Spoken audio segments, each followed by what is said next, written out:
Okay, so we've had a record heat wave here in the Pacific Northwest for the last 44 days, where the temperatures have been in the high 90s and the low 100s.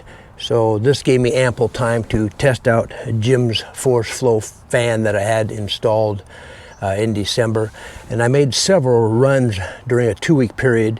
And so I'm just going to show you video clips of one of the runs that I made, which was pretty typical for all the runs that I made.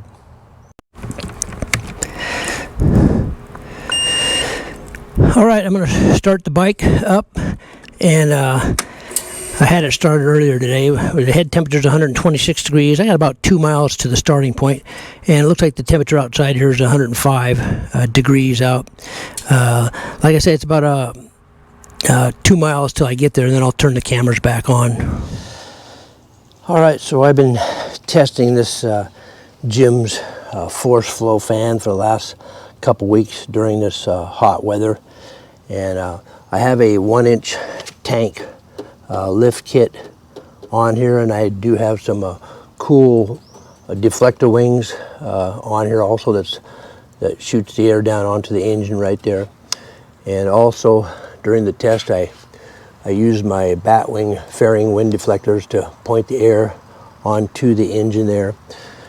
And also I kept these lower fairing air vents shut during the whole test. All right, we're at the starting point, and it's about 8 miles downtown, and it's downtown for a reason because it's kind of downhill, and I'll kind of just float along, and then on the way back it's kind of uphill, and it'll warm up a little more on the way. So let's turn the ignition on. We're at 207.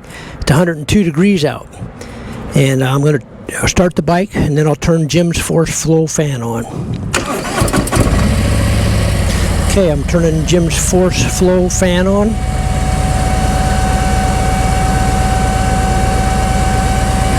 All right, and I think we're ready to go. All cameras are rolling, so here we go. Starting out at 45 miles an hour for the first couple miles. Again, I did several tests, and the video I'm going to show you just is typical of pretty much all the tests that I did. There were 20 traffic lights going down and 20 traffic lights coming back. And from my starting point, it was 6.7 miles down to downtown, and it's kind of pretty much downhill going down there. I kind of just floated and drifted down there. Then I made the turn, and then another 6.7 miles back with 20 lights, and it was relatively uphill, so the engine would heat up just slightly more.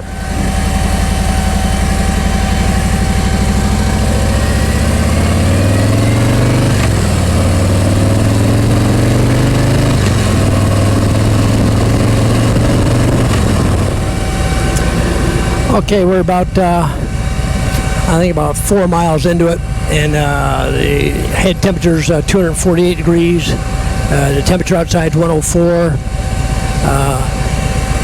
Jim's Forceflow fan's doing really well. All right, we're about 3 miles to the downtown loop, and watch this temperature, 252 degrees, 105 degrees out. Between Jim's Forceflow fan and engine idle temperature management system, this thing will start to go down. The engine idle temperature management system worked really good when the fan was, Jim's Forceflow fan was off. I would set at lights, and just really, after about 30 seconds or so, the temperature of the cylinder head would just start to come down. And at one point, I set at a light for 1 minute and 45 seconds, and the temperature came down 7 degrees because of the engine idle temperature management system. Okay, we've reached our turnaround point.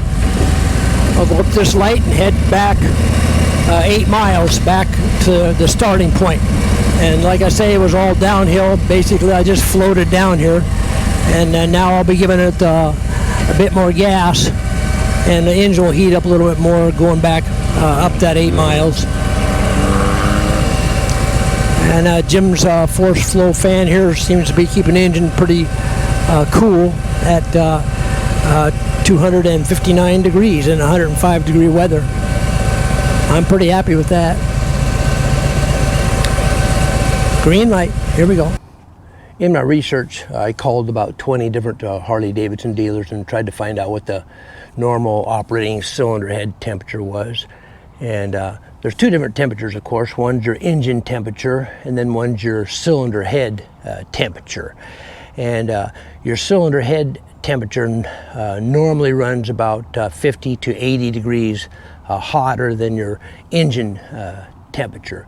And most readings that you see will just give the cylinder head temperature, as in my case. It is kind of funny though, because I called these 20 dealers, Oregon, Washington, Idaho, and a little bit of Montana, and none of them really knew the answer as to what the normal cylinder head operating temperature was. It's not really published anywhere.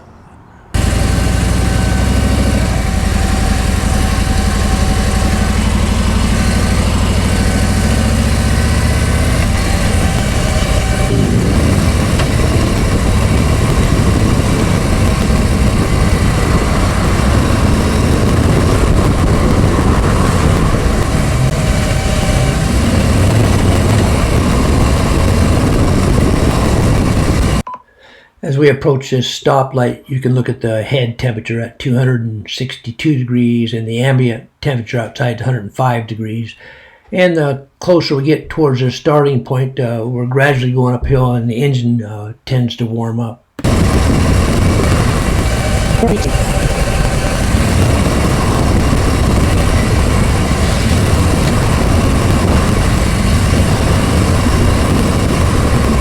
The last reading we saw was 262 degrees, and that was 4 minutes ago and 1.9 miles ago. Now it reads 271 degrees. We're 25 minutes into the trip. Remember, the round trip is 13.4 miles. This is where the head temperature peaked out. From this point on, it would fluctuate down and up, but it never got past 271 degrees. Okay, well, there you have it. 18, or like I said, I think it's 16. I'll set my odometer. This time we're going to do it without the Jim's Forceflow fan on. So I'll shut her down and I'll start everything back up when I'm ready here. Dealers would like to tell you that the normal cylinder head operation temperature for the M8 is between 270 and 325 degrees, and others would say that the normal cylinder head operating temperature is 260 degrees. So I get a lot of varying numbers and figures on it, except one I came across, and this is the one I really adhered to and the one I believed. One of the pieces of information that I got came from triketalk.com, and it came from a reputable individual who knows their way around the Harley Davidson business. Said that the cylinder head temperature, if it reaches, it can reach up to 350 degrees on very hot days in stop and go traffic, which sounds reasonable to me, but when it hits 380, then you probably should start being concerned and shut your motor off. I have a stock engine, totally stock. I haven't done nothing to it. So maybe that's why mine tends to run cooler. I've been online and guys complaining that theirs is running a lot hotter. Now, I don't know, maybe they have theirs souped up or something, I don't know.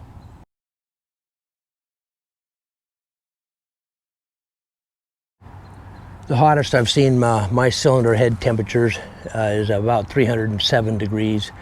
And that was doing 75 miles an hour on a 95 degree day.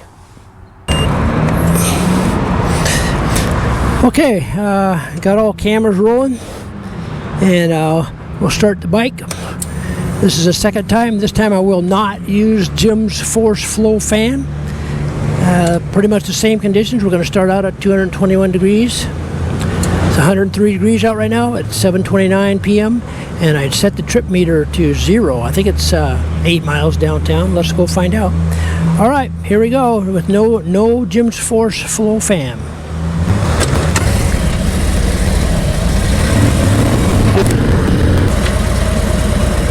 Okay, we're at 275 degrees, 102 degrees out Fahrenheit, and 7:35, and we're 2.3 miles from the starting point.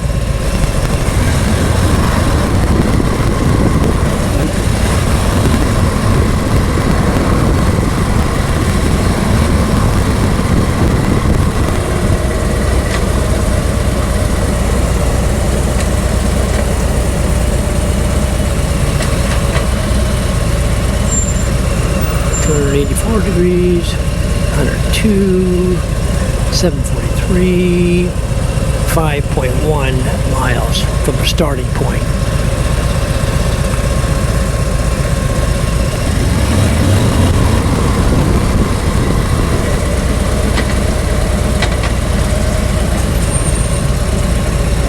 $284, 103, 744, 5.3.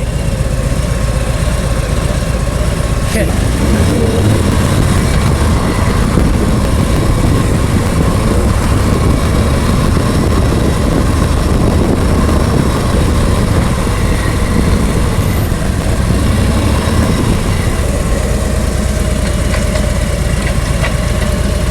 Okay, we're about a half mile to the downtown turnaround spot where I'll head back. And it looks like it's going to be about 6.5 miles, 6.7 miles by the time I make the turn from the starting point.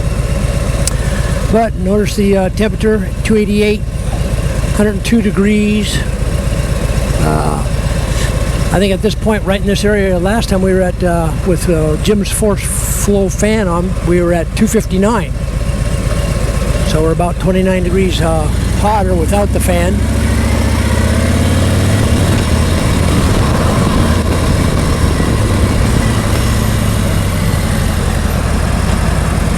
Okay, well, it looks like we've reached the turnaround point. Now we're heading back north, and it looks like we're going to 6.7 miles from my starting point down here. So now we'll be heading back. Like I said, it's going to be a little uphill. I just floated down here. Took it real easy, tried not to heat the engine up, and I'll do the same on the way back up. But it will get a little hotter, I believe, because it is uphill. We're at 293 right now.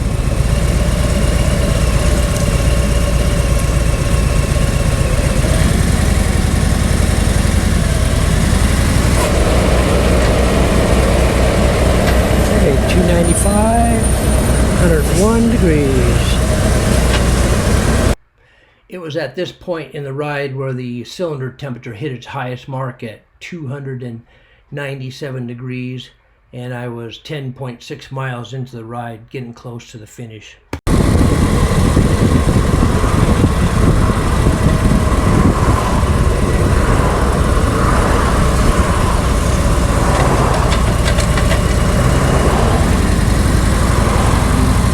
Okay, there you have it.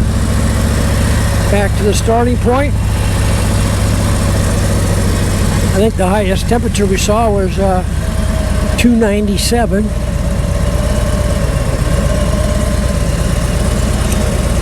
Yeah. Right now it's 291, 99 degrees. Went 13.3 miles, and it's 8:01.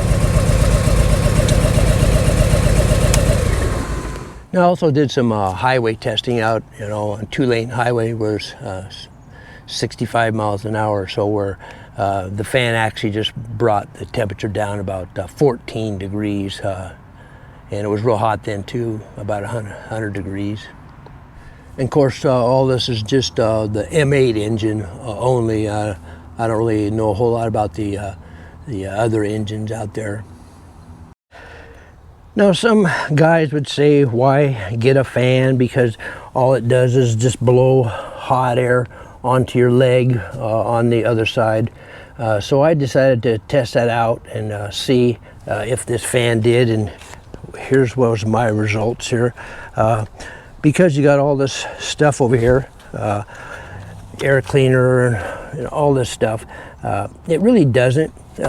I checked my hand here for the hot air blowing, there was nothing, but when I came over in this area right here, there was a slight blow right here, and it did hit your leg, but it wasn't even worth mentioning, to tell you the truth. So different bikes have different configurations. So maybe your bike, maybe it does blow hot air on your leg, but this particular Tri Glide, it doesn't. So the question begs to be answered, is it worth it buying a Jim's Forceflow fan? After all, they do cost about this much money. And the answer for me is yes, because last summer, I rode in some really hot weather and it was hot. The engine was really hot. This year I used Jim's Forceflow fan, and that 30 degrees that you saw in the video really cooled it off and made it more than tolerable. And besides that, I like the style. It looks like a horn on a Harley Davidson, and nobody can tell it's a fan, and it does have a horn inside it. So the answer is yes, I would definitely buy one.